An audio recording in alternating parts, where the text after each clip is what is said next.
నమస్తే welcome to Zee TV news నేను కృష్ణ కుమారి బుల్చెన్ల ముందుగా హెడ్లైన్స్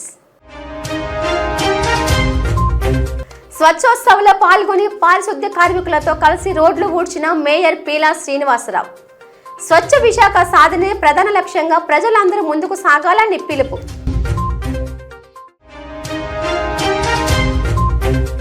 తిరుమలపై శ్రీవారి సేవకులకు కమాండ్ కంట్రోల్ సెంటర్ని ప్రారంభించిన సీఎం ఆలయాలు బాగుంటేనే ఆసుపత్రులతో పనుండదంటూ హితవు పలికిన సీఎం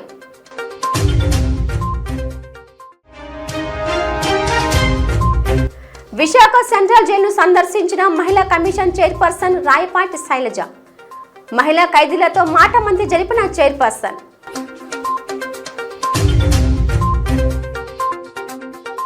ఏక్ దిన్ ఏక్ సాత్ ఏక్ గంట కార్యక్రమంలో పాల్గొన్న నగర మేయర్ పీలా శ్రీనివాసరావు చేత చీపురు పట్టుకుని జీవీఎంసీ పారిశుద్ధ్య కార్మికులతో కలిసి రోడ్లు ఊడ్చారు. భారత ప్రధాన మంత్రి నరేంద్ర మోదీ పిలుపు మేరకు రాష్ట్ర ముఖ్యమంత్రి నారా చంద్రబాబు నాయుడు ఆదేశాల మేరకు స్వచ్ఛోత్సవ కార్యక్రమంలో భాగంగా 17 సెప్టెంబర్ నుండి అక్టోబర్ 2వ తేదీ వరకు జరుగుతున్న ఏక్ దిన్ ఏక్ సాత్ ఏక్ గంట కార్యక్రమంలో భాగంగా అప్పుగఢ్ జంక్షన్లో కార్పొరేటర్లు జీవీఎంసీ అధికారులు పారిశుద్ధ్య కార్మికులతో కలిసి నగర మేయర్ పీలా శ్రీనివాసరావు రహదారులను చీపురులతో శుభ్రం చేశారు. ఈ కార్యక్రమంలో నగర మేయర్ మాట్లాడుతూ ఈ రోజు ఏక్ దిన్ ఏక్ సాత్ ఏక్ గంట కార్యక్రమం కోసం తామందరం ఒకే చోట చేరడం చాలా ఆనందకరమైన విషయమని అన్నారు. మహాత్మా గాంధీ కలగన్న స్వచ్ఛమైన భారత్ను సాధించడానికి ఇది ఒక గొప్ప అడుగని అన్నారు. ఒకరోజు ఒకేసారి 1 గంట మన సమయాన్ని కేటాయించి మన పరిసరాలను శుభ్రపరచుకుందామని పిలుపునిచ్చారు. శుభ్రత అనేది ప్రభుత్వ బాధ్యత మాత్రమే కాదని ప్రతి పౌరుడి బాధ్యతగా భావించి ముందడుగు వేయాలని కోరారు. అదనపు కమిషనర్ రమణమూర్తి సీఎంఓ నరేష్లు మాట్లాడుతూ విశాఖ నగర ప్రతిష్టను మరింత పెంచేలా పరిసరాలను పరిశుభ్రంగా ఉంచుకోవాలని ప్రజలను కోరారు. చెత్తను జీవీఎంసీ వాహనాలకు మాత్రమే అందచేయాలని, కాలువల్లో రోడ్ల ప్రక్కన వేయరాదని సూచించారు. ఈ కార్యక్రమంలో కార్పొరేటర్ గొలగాని మంగవేణి, టీడీపీ నాయకులు Polarao, zonal commissioner Sivaprasad, GVMC అధికారులు, పారిశుద్ధ్య కార్మికులు, సచివాలయ సిబ్బంది పాల్గొన్నారు. భారతదేశంలోనే అధికారులతో సైతంగా రాజకీయ నాయకులతో సైతంగా మోడీ గారు రాష్ట్రంలో చంద్రబాబు నాయుడు గారు నాయకత్వంలో ఈ బీచ్ రోడ్లు ఎందుకు పెట్టామంటే బీచ్ రోడ్లో ఏం చేసినా సక్సెస్ అవుతుంది. అది విశాఖపట్నానికే ఒక మూలధనం. అటువంటి బీచ్ రోడ్లో క్లీనింగ్ అని చేస్తే ఈ బీచ్ రోడ్డే కాదు వార్డు వేజ్ కూడా టోటల్గా ఈ కార్యక్రమంలో ప్రతి ఒక్కరు కూడా నాయకులందరూ పాల్గొవాలని ఇది చంద్రబాబు నాయుడు గారి పిలుపు, మోడీ గారు పిలుపు మేరకు మోడీ గారి బర్త్డే రోజు ఇది స్టార్ట్ చేశారు. అలాగే రేపు గాంధీ గారు స్వచ్ఛ భారత్కి గాంధీ గారే మూలధనంగా తీసుకున్న ఈ భారతదేశంలో ఉన్న ప్రజలందరూ కూడా ఆయన అడుగుజాడల్లో నడాలని, అది 2వ తారీఖుకి వరకు ప్రతి ఒక్కరూ పాల్గొవాలని తీసుకున్న దీంట్లో విశాఖపట్నం ఇప్పటికే మనం క్లీనింగ్లో చాలా భాగస్వాములవి అధికారులు కానీ ఉన్న కిందన సిబ్బంది కానీ పారిశుభ్రం కార్యక్రమం కానీ ప్రతి ఒక్కరూ నాది బాధ్యత అని పనిచేసే విశాఖపట్నం వర్కర్స్ అందరికి కూడా ప్రతి ఒక్కరికి కూడా ఈరోజు ఈ ప్రోగ్రాం ద్వారా ధన్యవాదాలు తెలియజేస్తూ మన విశాఖపట్నాన్ని మనం కాపాడుకుందాం. ప్రజలకి పనిచేసే భాగస్వాములో అందరమే భాగస్వాములు అవ్వాలనే ఒక బాధ్యతతో మోడీ గారు చంద్రబాబు నాయుడు గారు తీసుకున్న ఈ విధానానికి ప్రతి ఒక్కరు కూడా సంఘీభావం తెలిపాలని ప్రతి ఒక్కరిని కోరుచు. జాతీయ స్థాయిలో నిర్వహిస్తున్న ఈ కార్యక్రమం ఏక్ దిన్ ఏక్ సాత్ ఏక్ గంట అంటే ఒకే రోజు అందరము కలిసి 1 గంట పాటు పనిచేయాలి అనేది స్వచ్ఛత కోసం, దేశ స్వచ్ఛత కోసం పనిచేయాలనేది కేంద్ర ప్రభుత్వం ఇచ్చిన పిలుపు. దానిని మన గౌరవ ముఖ్యమంత్రి గారు స్వచ్ఛోత్సవం అనే పేరుతో ఈ కార్యక్రమాన్ని నిర్వహిస్తున్నాం. ఇందులో భాగంగా ఈరోజు జీవీఎంసీలో ఉన్న 98 వార్డుల్లో కూడా ఈ కార్యక్రమం నిర్వహిస్తున్నాం. ప్రధాన కార్యక్రమానికి మా గౌరవ మేయర్ గారు శ్రీ పీలా శ్రీనివాసరావు గారు వచ్చి ఈ కార్యక్రమాన్ని ప్రారంభించినందుకు వారికి ధన్యవాదాలు తెలియజేసుకుంటున్నాం. ఈరోజు స్వచ్ఛోత్సవంలో భాగంగా క్లీనింగ్తో పాటు పనిముట్లు కూడా పంపిణీ చేయడం జరిగింది. వీల్ బారోస్ కానీ పారలు కానీ చీపుర్లు ఇంకా చాలా 2 బిన్ 3 బిన్స్ కూడా ఇవ్వడం జరిగింది. ఈ కార్యక్రమం అక్టోబర్ 2 వరకు కొనసాగిస్తాం. ఆ తర్వాత మనకు ఎప్పుడులాగా జీవీఎంసీ అనేది జాతీయ స్థాయిలో ఎప్పుడు స్వచ్ఛ భారత్లో ఉన్నత నగరంగానే వస్తుంది. ఇదే స్ఫూర్తిని మేము కొనసాగిస్తాం. గౌరవ ప్రధానమంత్రి గారు మోడీ గారి పిలుపు మేరకు అలాగే ముఖ్యమంత్రి గారి పిలుపు మేరకు మనం ఏదైతే ఏక్ దిన్ ఏక్ గంట ఏక్ సాత్ ప్రోగ్రాంలో భాగంగా స్వచ్ఛోత్సవం కింద మన గౌరవ మేయర్ గారు ఇక్కడ ఈ అప్పుగారి జంక్షన్ దగ్గర రోడ్ క్లీనింగ్ అనే దాని మీద సార్ ఇనిషియేటివ్ తీసుకోవడం జరిగింది. ఇందులో భాగంగా వీల్ బారోస్ పుష్ కార్ట్స్ కూడా మన వర్కర్స్కి అందరికీ కూడా ఇవ్వడం జరిగింది.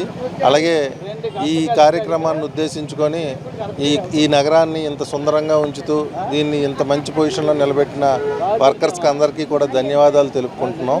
అలాగే ప్రజలందరూ కూడా మాతో సహకరించి దయచేసి తమ ఇంటిలో ఉండే చెత్తని తడి చెత్త పొడి చెత్త కింద వేరు చేసి మా జీవీఎంసీ బళ్ళకి ఇవ్వాలని కోరుతున్నాను. దయచేసి రోడ్డు మీద పారేయడం కానీ డ్రైన్లలో పారేయడం కానీ చేయొద్దండి. దానివల్ల మన వర్కర్లకి మరింత కష్టం అవుతుంది.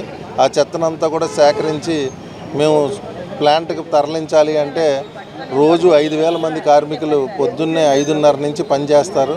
వాళ్ళ కష్టాన్ని అర్థం చేసుకొని మీరు అందరూ కూడా మీ ఇంటి చెత్తని అలాగే మీ షాపుల్లో ఉత్పత్తి అయ్యే చెత్తని మా బళ్ళకే అందజేయాలని మిమ్మల్ని ఈ కార్యక్రమం ద్వారా విజ్ఞప్తి చేస్తున్నాను. పవర్ స్టార్ పవన్ కళ్యాణ్ నటించిన ఓజీ సినిమా విడుదల సందర్భంగా విశాఖ నగరంలో పలు థియేటర్లు అభిమానుల కేరింతలతో సందడిగా కానవచ్చాయి. విడుదలకు ఒక్క రోజు ముందు ప్రదర్శించే బెనిఫిట్ షో టికెట్ ధర 1000 రూపాయలైనా సరే అభిమానులు క్యూ కట్టారు. పెందుర్తి నటరాజ్ థియేటర్ ఆవరణం అంతా అర్ధరాత్రి అభిమానుల ఆనందోత్సాహాలతో నిండింది. స్థానిక జనసేన సీనియర్ నాయకులు కంచిపాటి మధు ఆధ్వర్యంలో పవన్ కటౌట్కి పాలాభిషేకాలు నిర్వహించి భారీగా మందుగుండ సామాగ్రిని పేల్చి తమ అభిమానాన్ని చాటుకున్నారు. అపజయాలు వచ్చినప్పుడు కృంగిపోవడం, విజయాలు సొంతం చేసుకున్నప్పుడు సంబరపోవడం తెలియని వ్యక్తి పవన్ కళ్యాణ్ అని, రాష్ట్ర ప్రజల కోసం రాజకీయాల్లోకి వచ్చి తానేంటో రుజువు చేసుకున్నట్టే ఓజీ ద్వారా మరోసారి పవనిజాన్ని చూపించాలని మధు అభిప్రాయం వ్యక్తం చేశారు. ఆయనతో పాటుగా జనసేన నాయకులు అప్పారావు, కుమార్ తదితరులు పాల్గొన్నారు.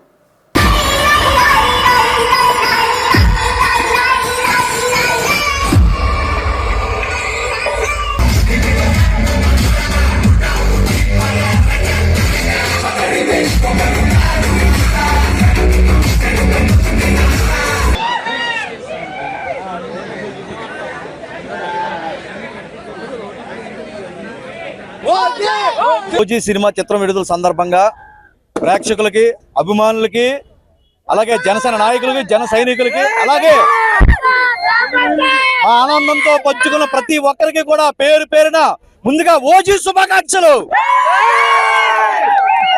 అలాగే చిత్రం విడుదల సందర్భంగా ఈ రోజు మా పెందుర్తి నియోజకవర్గం, మా పెందుర్తి థియేటర్ దగ్గర నటరాజ్ థియేటర్ దగ్గర అంగరంగ వైభవంగా ఈ రోజు మా స్థానిక నాయకులు, మా ఎమ్మెల్యే గారు శ్రీ పంచికల రమేష్ బాబు గారు ఆధ్వర్యంలో అంగరంగ వైభవంగా ఈ యొక్క కార్యక్రమాలు మేము చేపడుతున్నాం. ఎప్పుడు కూడా పవన్ కళ్యాణ్ సినిమా విడుదల ఎప్పుడు కూడా నటరాజ్ థియేటర్ దగ్గర ఒక జనసేన మధు, అలాగే ఒక అప్పారావుని కానీ, మా రమేష్ అని కానీ, మిగతా వాళ్ళు అందరూ కూడా ప్రతి ఒక్కరు కూడా ఎప్పుడు కూడా మా పెందుర్తి నియోజకవర్గంలో, మా పెందుర్తి హెడ్ క్వార్టర్లో ఎప్పుడు కూడా అంగరంగ వైభవంగా పవన్ కళ్యాణ్ గారి సినిమా రిలీజ్ ఎప్పుడు కూడా నూతనంగా ఓపెన్ అయితే మాత్రం దానికి అంగరంగ వైభవంగా మేము ఇలాంటి ఏర్పాట్లు చేస్తాం.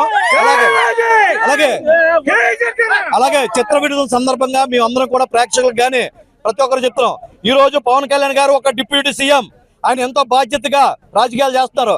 అలాగే ఆయనకున్న ఏకైక సంపాదన సినిమా మాత్రమే. ఆ సినిమా కూడా దేని తీస్తారంటే పేద ప్రజల కడుపులు నింపడానికే సినిమా తీస్తున్నారు. అలాగే ఈ రోజు 1000 రూపాయలు టికెట్ పెట్టారు అంటున్నారు. ఆ 1000 రూపాయలు కూడా వచ్చిన సంపాదన ఆయన ఇంట్లో కొడుకులకో, కూతుళ్ళకో, భార్యకో కాదు, పేద ప్రజలకని చెప్పి ఈ రోజు మేము చెప్తున్నాం. ఈ రోజు పవన్ కళ్యాణ్ గారు ఇండస్ట్రీకి రికార్డు. ఆయన ఎవరు ఎదిరించేది కానీ, ఆయన్ని ఓడించేది కానీ ఎవడు లేడు, పుట్టడు కూడా. కానీ మా అభిమానం ఇలా చెప్తుంది, మీ అందరూ కూడా ఈ సినిమాను చూసి విజయవంతం చేసి ఆయనకి మీరు వెనకాతలు అండదండగా ఉండాలి, ఇలాంటి సినిమాలు ఆడాలి. ఎందుకంటే ప్రజల కోసం బతుకుతున్న మనిషి. అలాంటి వ్యక్తి సమరయోధులు అందరినో చూసాం. రానున్న రోజుల్లో పవన్ కళ్యాణ్ గారు ఒక సమరయోధులు అవుతాడు, ఆయన కోసం పుస్తకాలు రాస్తాయి అని చెప్పి ఒక అభిమానిగా, ఒక వీరాభిమానిగా కంచిపాటి పోదు జనసేన మొదలు నేను ఈ విధంగా నేను చెప్తున్నాను. కూడా పవన్ కళ్యాణ్ అనే వ్యక్తి మాన్యా జనసేన అనే ఒక పార్టీ కూడా జీవితాంతం కూడా జనాల్లో ఉంటది. ఆ పార్టీ తరపున సేవలు మేము అందిస్తూనే ఉంటాం. అలాంటి జన సైనికులు కానీ తప్పండి ఒక్క నిమిషం.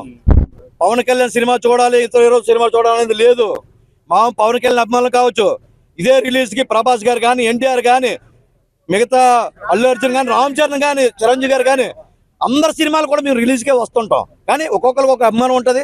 మాకు ప్రత్యేకమైన అభిమానం మా కళ్యాణ్ బాబు గారు అంటే. కళ్యాణ్ బాబు గారి కోసం మేము ఏదైనా చేస్తాం. అలాగే ఆల్ ఫ్యాన్స్ కూడా ఇలాగే ఎంజాయ్ చేస్తారు. వాళ్ళు కూడా మేము ఎంకరేజ్ చేస్తుంటాం. సినీ ఇండస్ట్రీకి దేవుడు చిరంజీవి. అలాగే ఈ రోజు ఆంధ్రప్రదేశ్ రాష్ట్ర ప్రజలకి దేవుడు 2 రాష్ట్రాలకి పవన్ కళ్యాణ్ గారిని రాష్ట్ర వ్యాప్తంగా 2 రాష్ట్రాల వ్యాప్తంగా మిగతా ఇండియా వ్యాప్తంగా ఒకటే చెప్పుకుంటున్నాం. మేము అందరం కూడా పేద కడుపులు నింపడానికి మాత్రమే ఓజీ మళ్ళీ పుట్టాడు అని చెప్పి మేము అందరం జై జనసేన. దాదాపు గత వారం రోజులుగా జీవీఎంసీ పరిధిలో చట్ట విరుద్ధంగా వేలాది మంది వీధి విక్రయదారుల జీవనోపాధులను ధ్వంసం చేసి వారి జీవన హక్కును కలరాస్తున్న ప్రభుత్వ అధికారుల నిరంకుశ చర్యలను తాము పూర్తిగా ఖండిస్తున్నామని భారత కార్మిక సంఘాల సమాఖ్య ఐఎఫ్టియు విశాఖ జిల్లా కమిటీ నాయకులు తీవ్ర ఆగ్రహం వ్యక్తం చేశారు. ఈ రోజు జీవీఎంసీ గాంధీ విగ్రహం ఎదుట సమాఖ్య ఆధ్వర్యంలో నిర్వహించబడిన నిరసన కార్యక్రమంలో బాధితులతో కలిసి సభ్యులు నినాదాలు చేశారు. ఈ సందర్భంగా సమాఖ్య నాయకులు ఎం వెంకటేశ్వరరావు మాట్లాడుతూ విశాఖ ధనికులకే సొంతంగా భావించి ఈ విధంగా పేదల కడుపు కొడుతున్న పాలకుల తీరు మారాలని, వెంటనే వెండర్స్ అందరికీ న్యాయం జరిగేలా, వ్యాపారాలు యథావిధిగా చేసుకునేలా అనుమతితో పాటు నష్టపరిహారాన్ని కూడా చెల్లించాలని డిమాండ్ చేశారు. జీవీఎంసీ చాలా దౌర్జన్యంగా తొలగించింది. జీవీఎంసీకి అలాంటి అధికారాన్ని కట్టబెట్టలేదు చట్టాన్ని అతిక్రమించి స్ట్రీట్ వెండర్స్ యాక్ట్ 2014 ఏదైతే ఉందో, విధి విక్రయాల చట్టం 2014 ఏదైతే ఉందో దాన్ని అతిక్రమించి ఈరోజు జీవీఎంసీ కమిషనర్ కేతన్ గారు మరి ఇక్కడ ఉన్నటువంటి కొత్తగా దౌర్జన్యం చేసేటువంటి ప్రక్రియకి పూనుకున్నారు. గత కొన్ని సంవత్సరాలుగా ఇక్కడ అనేక సార్లు జీవీఎంసీ అధికారులు విధి విక్రయాల గురించి అనేక రకాల చర్చలు జరిపినప్పుడు కూడా సుప్రీంకోర్టు ఆర్డర్కి అనుగుణంగా వీధి విక్రయాల చట్టం 2014 వచ్చింది. దాని ప్రకారం వీధి విక్రయదారులందరినీ గుర్తించి వాళ్ళకి వెండింగ్ జోన్లు ఏర్పాటు చేసి అక్కడ వాళ్ళకి వెండింగ్ కమిటీలు ఏర్పాటు చేసి ఆ కమిటీలతో జీవీఎంసీ కమిటీలు కూడా కూర్చోబెట్టి వాళ్ళ మధ్య ఒక ఒప్పందం గురించి వాళ్ళకి పూర్తి స్థాయి రక్షణ కల్పించాలని చెప్పేసి చట్టం చెప్తా ఉంది. వాళ్ళకి అన్ని రకాల ఆర్థికపరమైనటువంటి మద్దతు కూడా తెలియజేయాలని చెప్తా ఉంది. వాళ్ళ మీద ఎవరైనా దౌర్జన్యం చేస్తే వాళ్ళకి రక్షణగా నిలబడాల్సిన బాధ్యత జీవీఎంసీకి ఉంది. కానీ దానికి విరుద్ధంగా ఏ నోటీస్ ఇవ్వకుండా దాదాపు 40 సంవత్సరాలుగా 50 సంవత్సరాలుగా ఇక్కడ ఉన్నటువంటి వీధి విక్రయదారులు ఎవరికి ఆటంకం లేకుండా, ఎవరికి ఎలాంటి ఇబ్బందులు కలిగించకుండా పేద వర్గాలందరికీ, మధ్యతరగతి ప్రజలకి అనేక రకాల సేవలు అందించే దానిలో భాగంగా వాళ్ళ జీవనభృతిని వాళ్ళు కొనసాగిస్తున్నారు. అలాంటి జీవనభృతిని కొనసాగిస్తున్న దాదాపు 10,000 పైగా ఈ వారం రోజులుగా ఈరోజు జీవీఎంసీలో దౌర్జన్యం చేసి తొలగించారు. ఇదంతా పూర్తిగా చట్టవిరుద్ధమైన చర్య. హైకోర్టులో కేసులో ఉన్నటువంటి మరి మూర్తి యాదవ్ వేసినటువంటి కేసులో కూడా హైకోర్టు స్పష్టమైన ఆదేశాలు జారీ చేసి ఉంది. అక్కడ ఉన్న వీధి విక్రయదారులందరికీ మేము అన్ని రకాలుగా వాళ్ళకి సంబంధించినటువంటి సమాచారంతో తీసుకుంటున్నాం. ఆ సమాచారం తీసుకున్న తర్వాత వీధి విక్రయదారులకు సంబంధించిన వెండింగ్ జోన్ ఏర్పాటు చేసి ఆ జోన్లతో మరి జీవీఎంసీతోని వాళ్ళకి ఒప్పందం చేసి ఆ రకంగా వాళ్ళకి పూర్తిస్థాయి రక్షణ కల్పిస్తామని చెప్పేసి హైకోర్టులో వాళ్ళు కేసులో నిన్నటి వాయిదా కూడా అయింది. నిన్నటి వాయిదా మళ్ళీ 11 నెలలు చేశారు. దానిలో కూడా స్పష్టంగా చెప్పున్నారు. మధ్యంతర ఉత్తర్వు ఇచ్చింది.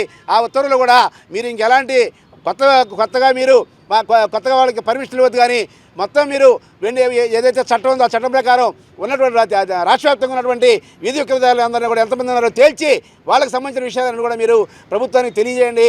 అందాక మీరు వాళ్ళకి కొత్తగా లైసెన్సులు ఇవ్వద్దని చెప్పారు తప్ప ఏ కోర్టు కూడా మరి ఇక్కడ జీవీఎంసీ కానీ మరి ఏ అధికారికి కానీ వాటిని తొలగించమని అధికారం ఇవ్వలేదు. ఈ జీవీఎంసీ కేతన్ గారికి అలాంటి అధికారం లేదు. ఆయన లేని అధికారాన్ని కట్టబెట్టుకొని ఆపరేషన్ లంగ్స్ పేరుతోటి ఒక విచిత్రమైన నామకరణం చేసి ఆపరేషన్ లంగ్స్ అనే పదానికి వీధి విక్రయాలకు ఏమి సంబంధం? ఇలా లంగ్స్ అంతా ఇలా విశాఖలో జీవించేటువంటి ప్రజల యొక్క లంగ్స్ అంతా పాడైపోతున్నది. పెద్ద ఎత్తున వెహికల్ కాలుష్యం నడుస్తూ ఉంది, పెద్ద ఎత్తున పోర్టు కాలుష్యం నడుస్తూ ఉంది, పెద్ద ఎత్తున పరిశ్రమల కాలుష్యం నడుస్తూ ఉంది. వీటన్నిటిని నియంత్రించడానికి చేతగానటువంటి ఈ అధికారులందరూ ఇలా రోజు వాళ్ళు షాప్ ఓపెన్ చేస్తేనే కానీ, బడ్డీ ఓపెన్ చేస్తేనే కానీ, వీధి విక్రయాలు చేసుకుంటేనే కానీ బతకలేనటువంటి ఈ బడుగు జీవుల మీద ఇలా పెద్ద ఎత్తున దాడి చేసి వాళ్ళు ఇంత దుర్మార్గం వ్యవహరిస్తున్నారు. నటసింహం అసెంబ్లీలో గర్జించింది. హిందూపురం ఎమ్మెల్యే యువరత్న బాలకృష్ణ తోటి శాసనసభ్యులు కామినేనిపై కసుబుస్సులాడారు. జగన్ ప్రభుత్వ హయాంలో సినిమా వారితో జరిగిన అప్పటి సీఎం సమావేశం గురించి నేటి అసెంబ్లీలో ప్రస్తావించిన కామినేనికి బాలయ్య కౌంటర్ ఇచ్చారు. పనిలో పనిగా సినిమాటోగ్రఫీ మంత్రి కందుల దుర్గేష్కి కూడా లైట్గా టచ్అప్ ఇచ్చారు. ఇందాక గౌరవ శాసనసభ్యులు కామినేని శ్రీనివాసరావు మాడుతూ అప్పుడు అందరూ ఇండస్ట్రీ కలవడానికి వెళ్ళినప్పుడు సైకో గారిని చిరంజీవి గారు గట్టిగా అడిగితే అప్పుడు ఈయన వచ్చాడంది అబద్ధం. గట్టిగా ఎవడు అడగలేదు అక్కడ. అది మీరు అన్నారు ఇందాక, ఏదో గట్టిగా అడిగితే ఈయన వచ్చాడు మళ్ళీ కలవడానికి, లేకపోతే ఏదో సినిమాటోగ్రఫీ మినిస్టర్ కలవమన్నారు అని. ఏంటంటే అడినా అండి అవి మిగతాన్ని ఓకే, అవమానించడం ఆయన ఓకే. ఏదో ఆయన పెద్ద గట్టిగా చెప్తే ఆయన దిగి వచ్చాడంట కలవడానికి, లేకపోతే సినిమాటోగ్రఫీ మినిస్టర్ని కలవమన్నాడంట. మనం కూడా నాకు ఇన్విటేషన్ వచ్చింది ఇక్కడ ఫిల్మ్ డెవలప్మెంట్ ఒక లిస్ట్ తయారు చేయమని. నాది 9వ పేరు వేశారు. అది ఎవరో ఈయన నేను అడిగాను కూడా, దుర్గేష్ గారిని కూడా అడిగాను, గౌరవ సినిమాటోగ్రఫీ మంత్రి కూడా అడిగాను నేను, ఎవడో అడిగేసిందని. The respect a human being, even be opposition or us. 9వ పేరు వేశారు.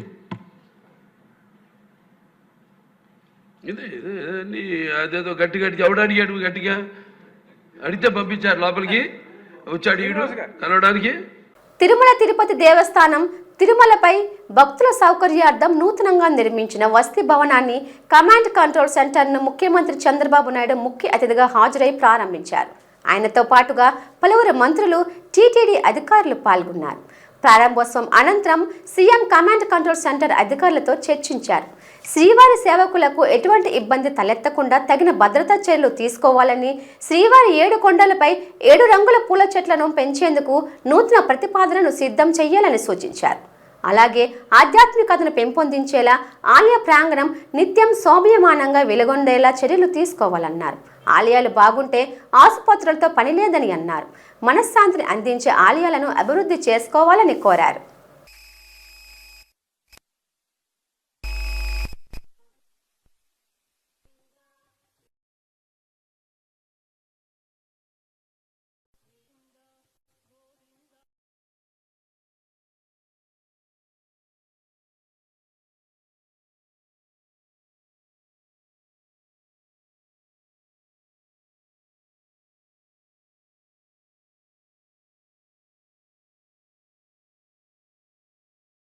History of God, Epic stories. and big stories and big contributions also for the God. Volunteers, cash. Yesterday one man has come, one Mr. Jain. He contributed 121 kgs of gold. He asked me not to reveal my name, otherwise my life will become hell. Don't reveal, but this is my commitment. I believe God. And also, I started a company. My company I sold only 50%, around 5,000 crores. This amount I want to give it to God. This is the single highest donation as on today. 121 kgs cost about 150 crores now.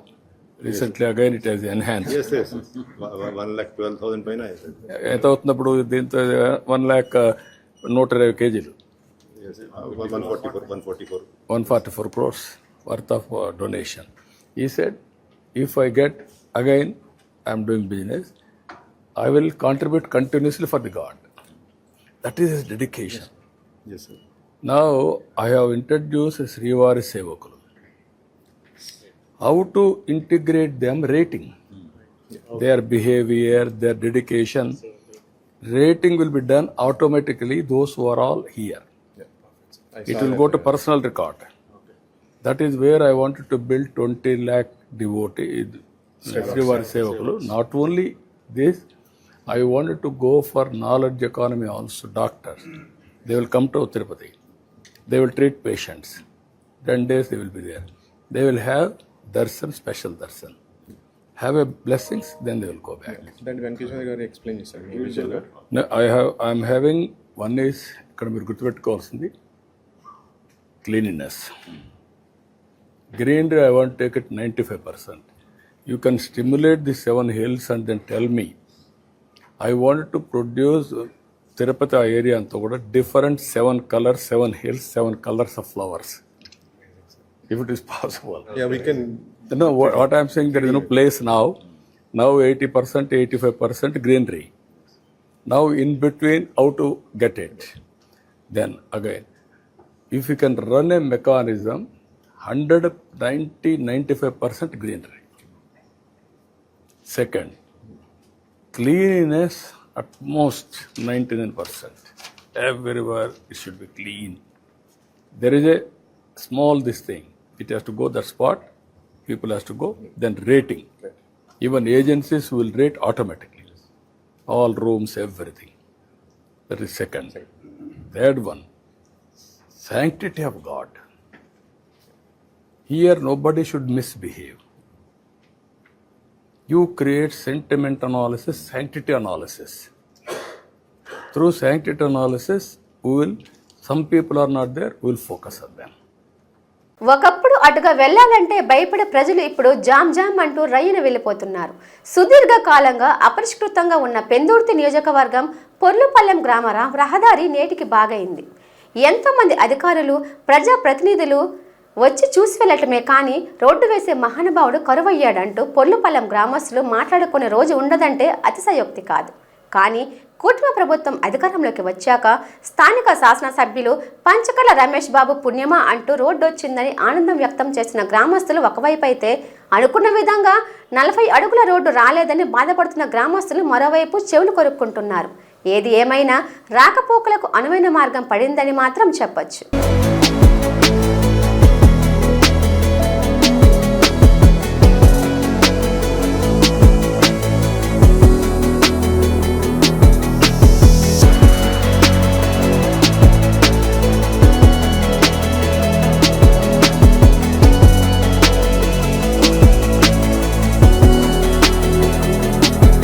Anakapalli జిల్లా పాయకరావుపేట నియోజకవర్గం నక్కపల్లి మండలంలోని రాజయ్యపేట గ్రామం సమీపంలో నూతనంగా నిర్మించబోతున్న bulk drugs park వ్యతిరేకంగా మత్స్యకారులు చేస్తున్న నిరసన దీక్షలో తీవ్ర ఉద్రిక్తత పరిస్థితి నెలకొంది.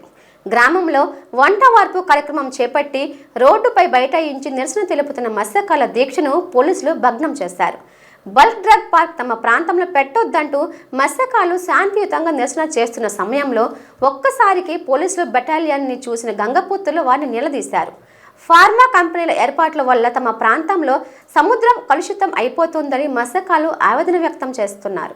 సముద్రంపై జీవనోపాధికి కోల్పోయే పరిస్థితి ఏర్పడిందని ఆందోళన చెందుతున్నారు. తమ పొట్ట కొట్టొద్దంటూ అధికారులను, నాయకులను వేడుకుంటున్నారు. మత్స్యకారుల నిరసన దీక్షకి వైసీపీ, సిపిఎం నాయకులు మద్దతు తెలిపారు. రాష్ట్ర హోంమంత్రి, పాయకరావుపేట నియోజకవర్గ ఎమ్మెల్యే వంగలపూడి అనిత వెంటనే స్పందించి మత్స్యకారులకు న్యాయం చేయాలని వారు డిమాండ్ చేశారు. లేని పక్షంలో ఉద్యమాన్ని ఉధృతం చేస్తామని హెచ్చరించారు. రిలీజ్ చేసిన కలెక్టర్ గారు వచ్చి చెప్పిన మనం ఈ క్రమంలో అనేక అంశాలు తెచ్చుకొస్తా ఉంటాయి. అధికారులు వస్తూ ఉంటారు, నాయకులు వస్తూ ఉంటూ వెళ్ళడమే. కాబట్టి మన పోరాటం హోంమంత్రి గారు మాకు న్యాయం చేయాలి. ఈరోజు ఉప్పాడులో ధర్నా జరిగేటప్పుడు ఉప్పాడులో వెంటనే పవన్ కళ్యాణ్ గారు ప్రశ్నించారు. ఆయన మాకు ఒక అవకాశం ఇచ్చారు. బాబు, మేము దీని మీద కమిటీ వేసి న్యాయం చేసేటట్టు మేము చేస్తామని చెప్పారు. అదే కమిటీ ఇక్కడ హోంమంత్రి గారు అనిత గారు ఎందుకు చేయట్లేదు అంటే కారణం ఏంటి? ఇక్కడ ఏమీ చేయలేరు. మత్స్యకారుల్ని విభజించి పాలిందా, ఒకరికొకరిని కలవడీగా చేయాలనే ఉద్దేశంతోనే ఈ ప్రభుత్వాలు చేస్తున్నాయి అనేసి మా ఉద్దేశం. మా జాతీయ మత్స్యకార సంఘం దీన్ని ఖండిస్తున్నాము. మా మత్స్యకారులు 10,500 జనం పూరి కోనారక పారటిప్ప వలసకి కొంగలు ఎలాగైపోతే నీరు ఎక్కడుంటే ఆ నీటి మీదకి కొంగల్లో చేరిపోయి చేపలు ఎరుకు ఎలా బతుకుతారో ఇటుపక్క పూరి కోనారక పారటిప్ప దాకా వెళ్తారు. ఇటుపక్క అంతరవీధి, పైడిపాలు, రామేశ్వరం, వాసాలు తప్ప ఇటువంటి ఊర్లలో వెళ్ళిపోయి బతుకుతున్న ఒక్క ఫ్యాక్టరీ వస్తే మాకు ఇంతంత బాధగా ఉండి ఎంత అనార్థం జరుగుతుంది కాబట్టి మరి ఇన్ని కంపెనీలు వస్తే మనం ఏమైపోవాలి? వాళ్ళకి డబ్బు కావాలి, మాకు కొడుకుకి కూడు కావాలి. వాళ్ళకి కావాల్సిన డబ్బు అయితే మాకు కొడుకు కూడు చాలు, మాకు ఏమవుతుంది రేపు రోజు మాది కాదు. మేము కొవ్వొత్తినా ఇలా ఒక్క కంపెనీ వల్ల నీళ్ళు కారిపోతున్నాం. కొవ్వొత్తి ఎలాగైతే కాలితో కరిగిపోతున్నాం, మేము అలా కరిగిపోతున్నాం ఒక్క కంపెనీ వల్ల. మరి ఇన్ని కంపెనీలు వస్తే మేము ఏమైపోవాలి? మా పిల్లలు ఏమైపోవాలి? మా బోత భవిష్యత్తు ఏమైపోవాలి? మీకు డబ్బు కావాలి కాబట్టి డబ్బుకు బరి తగ్గించాలి కాబట్టి బరి తగ్గించిన ప్రజలు చూసాం. కానీ ఆ యుగంలో బరి తగ్గించిన ప్రజలు అంటే మీరే. ఆ రోజు బరి తగ్గించాలి, ఆ పెద్దలలో కలవాడి. ఈ రోజు బరి తగ్గించాలి మీరు డబ్బుకి. మీకు డబ్బే కావాలి కాబట్టి మా పేద ప్రజలలో పొట్ట కొట్టేసుకొని తినాల్సిన బతకాలనుకుంటే డబ్బునే పండించుగా మీరు మింగిదామనుకుంటే మాంకాల చెత్తలాగా కాలికా చెత్తలాగా నరకాసూరిలాగా వచ్చి మమ్మల్ని అందరినీ చంపేసి ఆ డబ్బు పట్టుకో పండి. మెట్రో కంపెనీ వచ్చి ఇన్ని బాధలు పడుతున్నాం కదా, కలెక్టర్కి వస్తే ఇంకా చాలా ఇబ్బందులు పడే అవకాశాలు ఉన్నాయి. ఏంటి ఇప్పటికే హెల్త్ ప్రాబ్లమ్స్ వచ్చి బోల్డ్ ప్రాబ్లమ్స్ పడుతున్నాం కాబట్టి కలెక్టర్ కంపెనీ వద్దనుకుంటున్నాం. అదే తప్ప మా ఆరోగ్యం బాగుండే కంపెనీలు ఏమొచ్చినా మేము సహకరిస్తాం. అదొకటి ఇప్పుడు 12 రోజుల నుంచి మా ఊర్లో చేసాం, ఎవరో అధికారులు ఏం చెప్పలేదు కాబట్టి ఇప్పుడు రోడ్డుకి అడ్డంగా వచ్చి ధర్నా చేయవలసి వస్తుంది. ఇంకా దీన్ని కూడా పట్టించుకోకపోతే నక్కపల్లి హైవేకి వెళ్ళవలసి వస్తుంది. అది వెళ్ళిన తర్వాత అక్కడ అవ్వకపోతే ఇంక రోడ్డు అంతా ఒక 4 రోజులు అలా ధర్నా చేసి ఎక్కడిదక్కడ ట్రాఫిక్ జామ్ అయిపోయింది అనుకోండి, అప్పుడు రావాల్సిన వాళ్ళు పండగ చేసుకొని కాదు ముందే దిగొచ్చారు. అది ఏంటంటే ఇది పల్లెటూరు, ఎవరు పట్టించుకోకూడదు అన్న విధంగా ఉన్నారు. మేము పట్టించుకున్నా పట్టించుకోకపోయినా ఏం పర్లేదండి. పోలీసులు వస్తున్నారు, కూర్చుంటున్నారు. పోలీసులు అంటే పై అధికారులకు చెప్పాలి, అక్కడ ఇది జరిగింది, ఇలా జరుగుతుంది, వాళ్ళు అక్కడ చేశారు, ఈరోజు ఇక్కడికి వచ్చి వేస్తున్నారు, రేపు మళ్ళీ నక్కపల్లి వచ్చి కూడా చేసే అవకాశాలు ఉన్నాయి ప్రజలు వాళ్ళు అని వాళ్ళకి చెప్తా ఉంటే ఏదో కేరింగ్ ఉంటుంది. మేము రోడ్లు వేసాము ఆగదు అంటే పని అవ్వదు. ఎక్కడైనా ఒక పరిశ్రమ నెలకొల్పాలంటే ఆ పరిశ్రమకు కావాల్సినటువంటి భూమి మొత్తం కేటాయింపు చేసిన తర్వాత, భూమి మొత్తం సేకరించిన తర్వాత మాత్రమే ప్రజాభిప్రాయ సేకరణ నిర్వహించాలి. కానీ నక్కపల్లిలో బల్క్ డ్రగ్స్కి సంబంధించి 480 ఎకరాలు మాత్రమే సేకరించారు. ఇంకా 816 ఎకరాలు సేకరించాలా.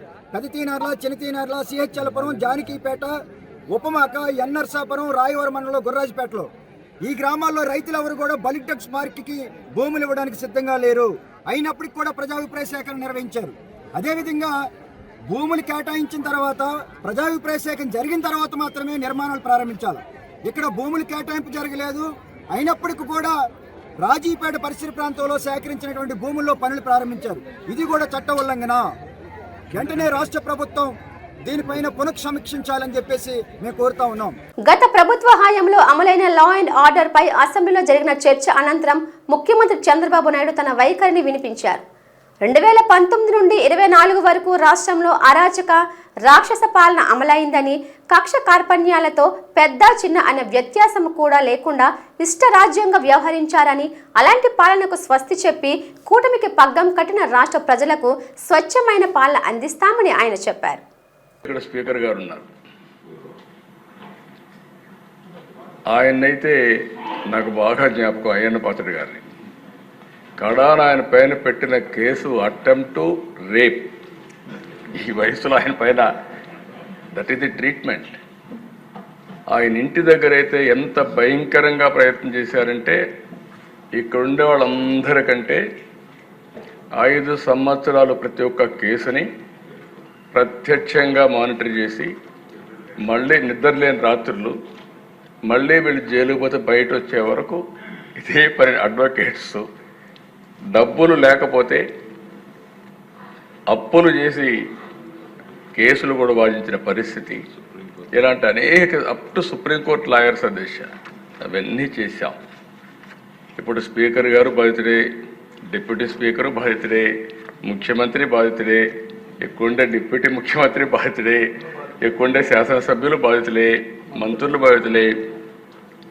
ఎప్పుడు అధ్యక్ష నా మీద ఎవరు కేసులు పెట్టాలంటే భయపడతారు, ఎందుకంటే నేను ఏ తప్పు చేయను కాబట్టి. నా విశ్వాసం ఏంటంటే నేను తప్పు చేయను, లీగల్గా టెక్నికల్గా పర్ఫెక్ట్గా ఉంటాను.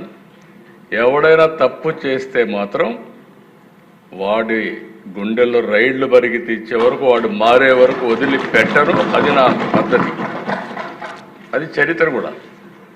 ఒక ముఖ్యమంత్రిగా ఉండే వ్యక్తి దానికంటే అధ్యక్ష ముందు ఒకసారి చూస్తే నా మీద 17 కేసులు. కడాన నేను అడిగితే ఎందుకైనా నా మీద కేసు పెట్టారు, ఏం పెట్టారు చెప్పంటే, తెల్లవారు నిద్ర లేపి రాత్రి తలుపులు కొడితే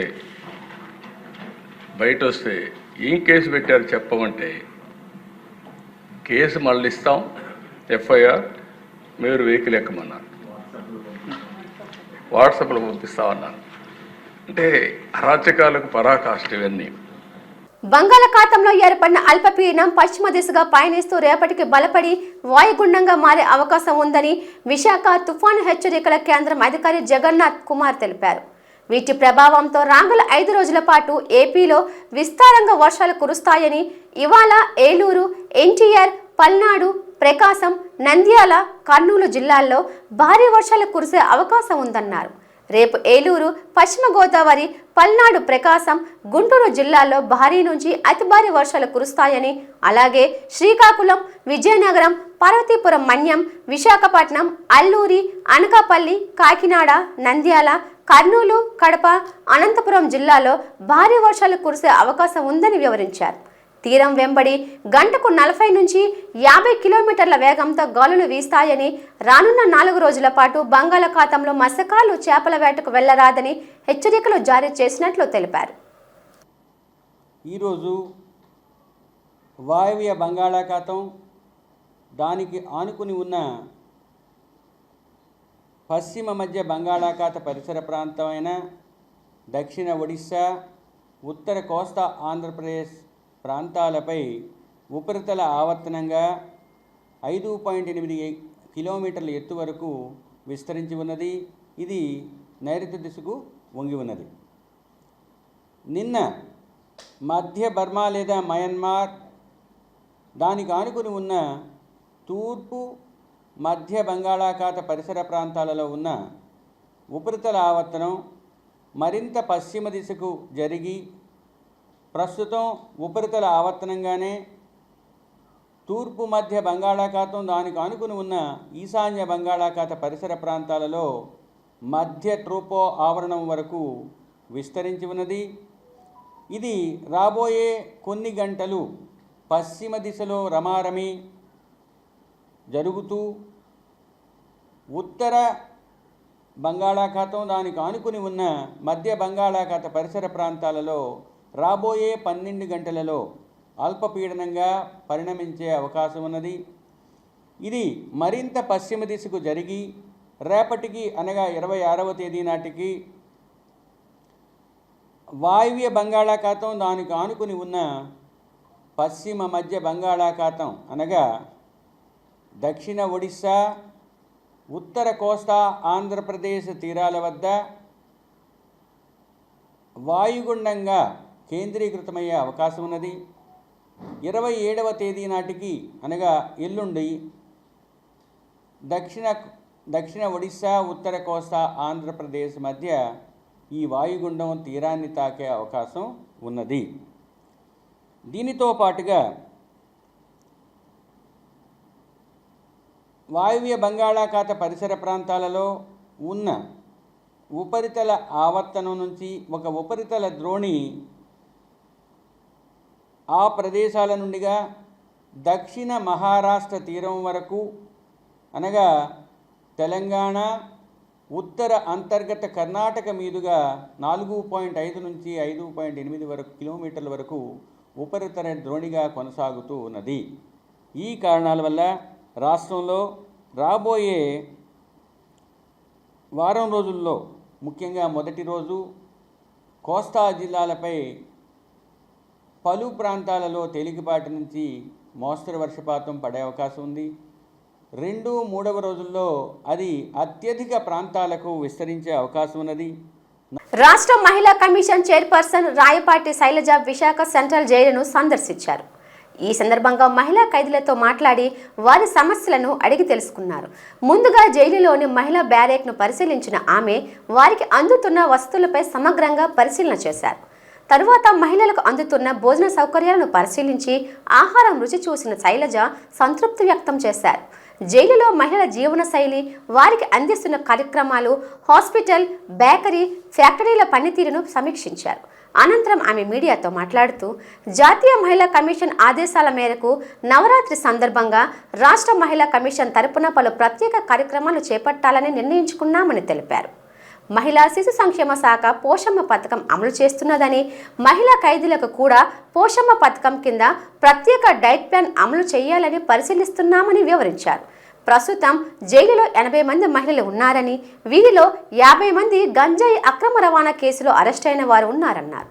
సులభంగా డబ్బు సంపాదించాలనే ఆశతో మత్తు పదార్థాల రవాణా కేసుల్లో జైలుకు వస్తున్నారని, ఇలాంటి వారిని అవగాహన కల్పించి స్వశక్తితో బతికేలా చర్యలు చేపడతామని శైలజ స్పష్టం చేశారు. ఈ కార్యక్రమంలో ఐసిడిఎస్ జాయింట్ డైరెక్టర్ చిన్మయి దేవి, ఐసిడిఎస్ ప్రాజెక్ట్ డైరెక్టర్ రామలక్ష్మి, ఇతర ఐసిడిఎస్ సెంట్రల్ జైలు సిబ్బంది పాల్గొన్నారు. అలాగే మొన్న మోడీజీ గారి పుట్టినరోజున స్వశక్తి నారీ అభియాన్, పరివార్ అభియాన్ అని ఒక ప్రోగ్రామ్ స్టార్ట్ చేశారు. అలాగే మనం ఎవ్రీ ఇయర్ ఈ మంత్లోనే పోషణ్ మా అనే ప్రోగ్రామ్ కూడా WCD డిపార్ట్మెంట్ నుంచి కూడా ప్రతి ఇయర్ జరుగుతూ ఉంటుంది. సో దాంట్లో భాగంగా ఈరోజు మనం ఇక్కడ హెల్త్ చెకప్స్ లేడీస్కి, అలాగే పోషణ్ మా ఎలాంటి ఆహారం తీసుకోవాలి, ఇక్కడ ఎలాంటి ఆహారం ఇస్తున్నారు, ఎందుకంటే ప్రతి జైలుకు కూడా గవర్నమెంట్ ఒక ప్రిస్క్రైబ్డ్ డైట్ ఇచ్చింది, ఇది ఫాలో అవ్వాలి. ఎందుకంటే తప్పు చేసినా సరే వాళ్ళకి మంచి సౌకర్యాలు కలగాలి, మంచి ఆహారం ఇవ్వాలి. ఎందుకంటే మా ఆడవాళ్ళుగా కానీ మహిళలుగా కానీ వాళ్ళ హక్కులు. సో అలాంటి కొన్ని ఇక్కడ ఫాలో అవుతున్నారు లేదా, ఏదైతే గవర్నమెంట్ చెప్పిన డైట్ కానివ్వండి, ఇక్కడ ఉన్న ఇన్ఫ్రాస్ట్రక్చర్ ఎలా ఉంది లేడీస్కి, అలాగే రెగ్యులర్ హెల్త్ చెకప్స్. ఎందుకంటే కొంతమంది జైలుకి వచ్చినప్పుడు ప్రెగ్నెంట్గా ఉంటారు, తర్వాత లేకపోతే ఎవరు చూసుకోవటానికి లేకపోతే పిల్లలతో సహా కూడా ఇక్కడ లోపల ఉంటున్నారు. అలా రీసెంట్గా ఇక్కడ నుంచి ఒక 3 months బ్యాక్ ఒక ఖైదీకి డెలివరీ కూడా చేశారు. సో అవన్నీ కూడా సరిగ్గా అలాంటి వాళ్ళకి ఫుడ్ ఎలా ప్రొవైడ్ చేస్తున్నారు, వాళ్ళకి చెకప్స్ ఎలా జరుగుతున్నాయి, మెడికల్ కేర్ ఎలా ఉంది, డెలివరీ అయ్యాక అలాగే బాలింతలు కాబట్టి వాళ్ళకి ఎక్స్ట్రా ఫుడ్ ఏమి ఇస్తున్నారు, ఇవన్నీ కూడా కనుక్కోవటానికి వచ్చి అలాగే అక్కడున్న ఖైదీలతో కూడా మేము మాట్లాడటం జరిగింది. సో వాళ్ళు ఇప్పుడు వరకు అయితే వాళ్ళెవరికి కూడా ఇక్కడ అంతా బాగానే ఉంది, ప్రభుత్వం ఏదైతే ఫుడ్ ఇవన్నీ సప్లై అవన్నీ బాగుంది, ఆ ఫుడ్ కూడా టేస్ట్ చేయడం జరిగింది. శిక్ష పడిందంటే ఆ జైల్లోకి వచ్చారంటే ఇది వాళ్ళ లైఫ్ అంతం అయిపోయినట్టు కాదు.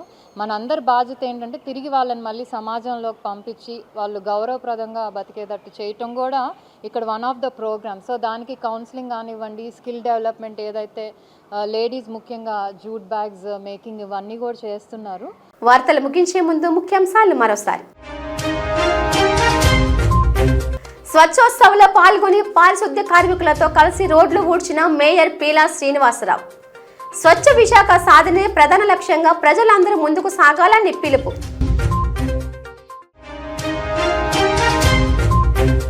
తిరుమలపై శ్రీవారి సేవకులకు కమాండ్ కంట్రోల్ సెంటర్ని ప్రారంభించిన సీఎం. ఆలయాలు బాగుంటేనే ఆసుపత్రులతో పనుండదంటూ హితవు పలికిన సీఎం.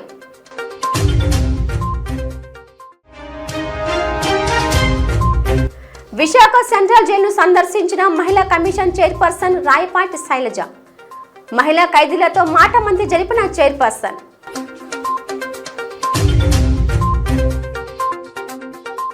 ఈ వార్తలు ఇంతటితో సమాప్తం. చూస్తూ ఉండండి GTV న్యూస్. నమస్తే.